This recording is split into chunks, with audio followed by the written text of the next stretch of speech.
So in the first part of section 14.5, we are exploring triple integrals in cylindrical coordinates. So to put it simply, cylindrical coordinates are a natural extension of polar coordinates from R2 into three-dimensional space. So let's talk about the cylindrical coordinate system first before we look at the triple integral. So in cylindrical coordinates, a point P is represented by the ordered triplet R, theta, z. And this is where the ordered pair R theta is the polar coordinates from R2.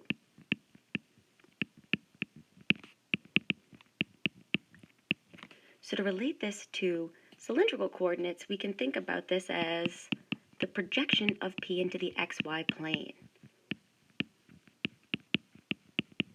So the projection of that point P in R3 into the xy plane.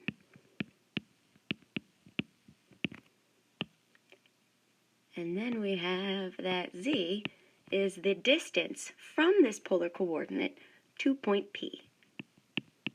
So the distance or the height from our polar coordinate r theta to point P. So let's think about what this looks like graphically. So starting here with z, from this point P in 3 dimensions, to see its projection, we simply drop down into the xy plane, and we can say this point here is our good old friend r theta, which we know is the same or equivalent to xy. So then from here, if we draw a line parallel to the y-axis, we can see our y length. We can see that this distance here represents x, and then from the origin to the polar coordinate is our radius length. And we can incorporate here is that right angle, and here is our theta of concern. So we can see in the xy plane here, there's that right triangle that we know from polar coordinates, and then we extend this up a height of z to get to point P, to attain cylindrical coordinates. And so while we're here, might as well recall our important conversion formulas from polar coordinates. We know that x squared plus y squared equals the radius squared. We know that the x coordinate can be redefined as the radius times cosine of theta. And we also know that the y coordinate is equivalent to the radius multiplied by sine of theta. And then adding our cylindrical coordinate here, we add z is just z. So these 4 conversion formulas are going to be important as we convert Cartesian coordinates to cylindrical coordinates. So we're now ready. Let's go ahead and look at converting the triple integral from Cartesian coordinates to cylindrical coordinates. So we have the cylindrical coordinate form of a triple integral. So we want to suppose that a solid region D in R3 with projection R into R2 in the xy plane can be described using polar coordinates as follows.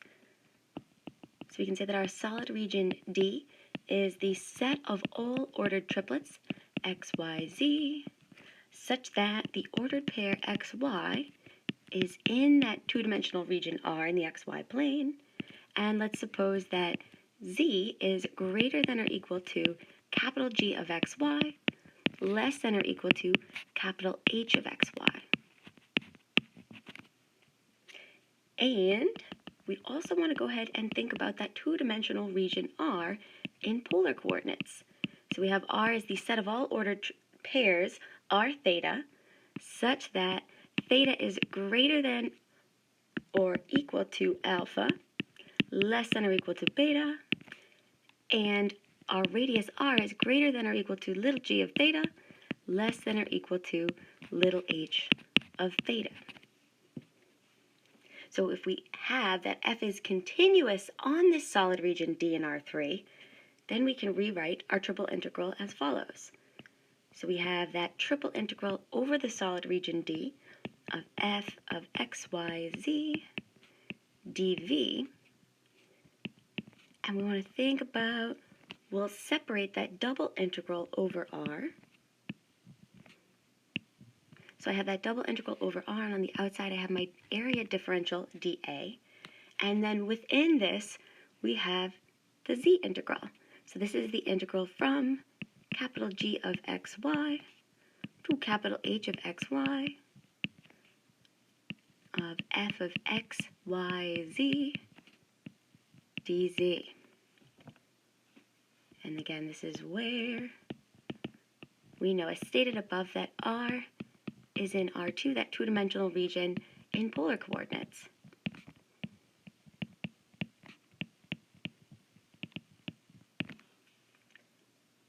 So we're now ready to put this all together and consider the iterated triple integral in cylindrical coordinates. So this is going to end up being equivalent to one possible form here. I'll keep my theta bounds on the outside, so this is the integral from alpha to beta. The middle integral will be the radius, which is from g of theta to h of theta.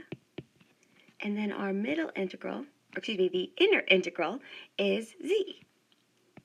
And now here we want to be careful. We need to convert this to the cylindrical coordinate form. So we need to use those conversion formulas.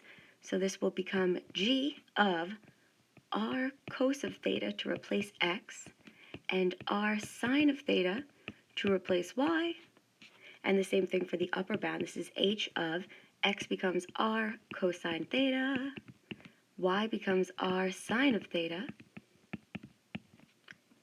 And now here, because we're again switching from Cartesian coordinates to cylindrical coordinates, we need to change the x, y, and z of the function's variables to polar coordinates. So our function is now written as f of x becomes r cos of theta, y becomes r sine of theta, and z remains z, because this is just an extension of polar coordinates to our three-dimensional space.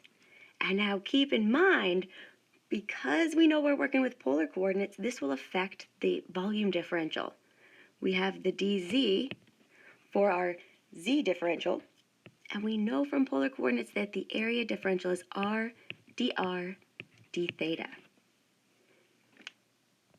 And then we can go ahead now and further simplify this and simply write this as the integral from alpha to beta. The middle integral is still from g of theta to h of theta. And then we can rewrite the bounds on z in terms of just r and theta. So we can say that this is capital G of r theta, capital H of r theta, and our function can now be written as f of r theta z, our cylindrical coordinates, r dz dr d theta. And so this last form here is one of those 6 possible iterated integral forms for cylindrical coordinates.